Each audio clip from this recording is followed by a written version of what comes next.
మాది కరేడు, నా పేరు పిగిలి శ్రీనివాసులు. మేము పొలం అయితే మాకు ఏ పార్టీ మాకు అండగా లేదు. మాకు రామచంద్ర యాదవ్ ఉన్నాడు, ఆయనే నమ్ముకుంటున్నాం.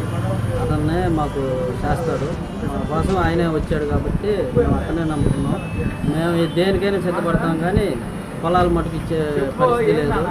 ఇవ్వం కూడా ఇస్తాం, దానికే ఇబ్బంది. మాకు ఎంత ఓర్పు ఉంటుందంటే, మేము రైతులు పొలాలు పోయి ఎంత చాకిరీ చేస్తామో మాకు అందరికీ తెలుసు. నా పేరు వెంకట్రావు, ఉలవపాడు మండలం, కరేడు నియోజకవర్గం, వెంకయ్యపల్లి. నాకు 2 ఎకరాల పొలం ఉంది. 2 ఎకరాల పొలం ఏరుశనగ పంటలో 2 పంటలు వేసుకుంటాం.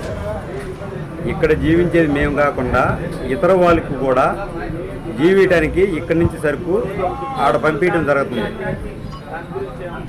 ఇక్కడ మేము బతికేది కాకుండా వాళ్ళు కూడా బతుకుతున్నారు దాని మీద ఆధారపడి.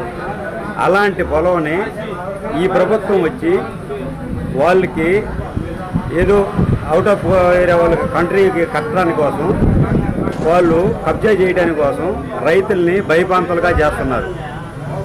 మా రైతులకైతే అంగీకారం లేదు, మేమైతే పొలం ఇవ్వదలుచుకోవట్లేదు అని చెప్తున్నాం.